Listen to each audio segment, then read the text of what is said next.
Nous sommes l'agence. Donc on disait ça chauffe à Melbourne, mais ça chauffe encore plus du côté de la Thaïlande. Manifestation, état d'urgence décrété. Nous avons donc convoqué à l'agence un compatriote qui rentre fraîchement de Bangkok pour qu'il nous explique la situation un peu confuse. Un témoignage de terrain comme on les aime. C'est à vous, Pierre-René Simon-Vermeau. Non, de Dieu, c'est viré, mais... Oh, c'est viré, j'étais en Thaïlande avec les contemporains du Cerne Péquigno, mais c'est ambiance partout. Oui, alors, tous les 5 ans, avec la cagnotte, on fait un voyage avec les contemporains, hein. Bon, le village n'est pas tellement grand, alors on prend les contemporains un peu de tous les âges, hein, c'est plus simple, hein. Mais pas les bonnes femmes, hein, surtout pour la Thaïlande, hein. Mais c'est ambiance, bon. Oui, on n'a pas pris notre bière pour aller à l'Oktoberfest à Munich, on n'a pas pris des grossesses pour la Thaïlande, hein.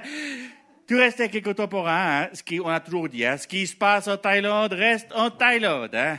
Enfin, sauf pour Jean-Pierre, qu'on a un peu ramené ici, mais le dermatologue, il a dit que ça passerait, bon.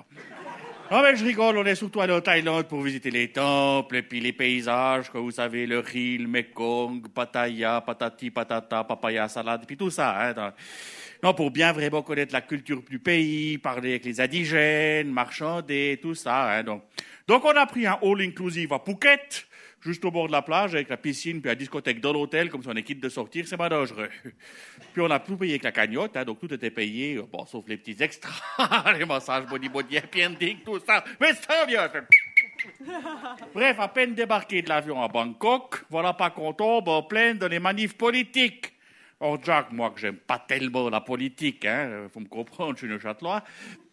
Du coup, on devait faire une escale d'une nuit à Bangkok. C'est la capitale, hein. Moi, je croyais que Bangkok, c'était une position sexuelle, Bangkok. Mais, non, mais c'est aussi une ville, hein, voilà.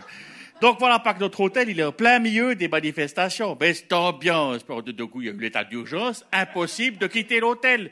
On l'a fait toute la semaine à Bangkok, dit alors, on a été bloqués en ville alors qu'on voulait juste voir la mère, puis surtout la fille.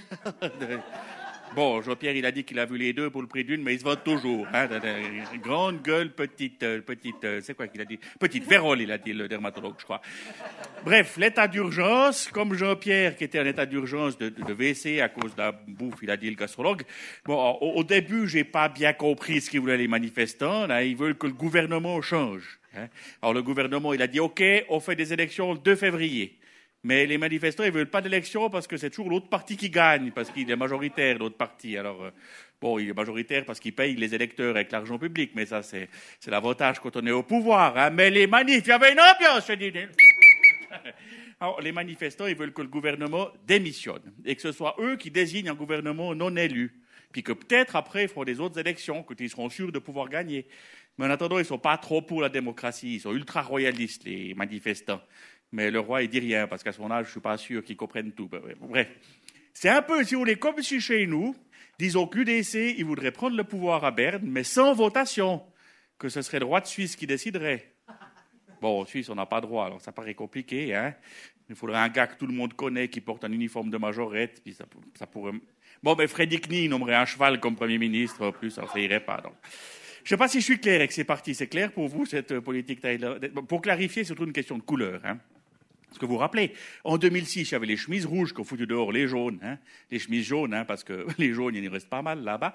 Non, les rouges, les chemises rouges, donc, hein, pas les peaux rouges, les chemises rouges, ils étaient au pouvoir, mais ils ont un peu trop magouillé. Alors les jaunes ont décidé de bloquer Bangkok, mais en s'habillant en bleu et blanc pour l'occasion. Mais du coup, les anciens rouges, ils manifestent aussi, mais en blanc contre les jaunes qui manifestent en bleu. C'est clair? Oui, ça fait beaucoup de t-shirts à acheter, mais en même temps, ils s'en foutent, c'est eux qui les fabriquent, alors... Bon, puis c'est ambiance. Et puis les Thaïlandais, c'est très bonne femme, les Thaïlandaises. A dit donc, parce qu'il faut dire hein, que le gouvernement actuel, il est dirigé par une femme. Avant, c'était son frère, Taksim. Mais il s'est fait virer pour corruption, parce qu'il manipulait tout. Alors, il est en exil maintenant, puis il a fait élire sa sœur à sa place. Mais c'est quand même lui qui dirige. Un peu comme si on virait Bourg-Calter, puis, bon, il n'a pas de sœur, mais disons que ce serait Fridrun, sa place, qu'il remplace. C'est elle qui prendrait pas toutes les décisions qu'il ne prenait pas non plus avant.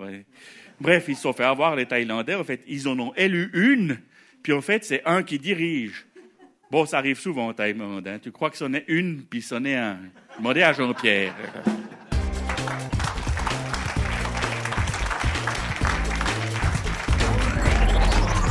Nous sommes l'agence.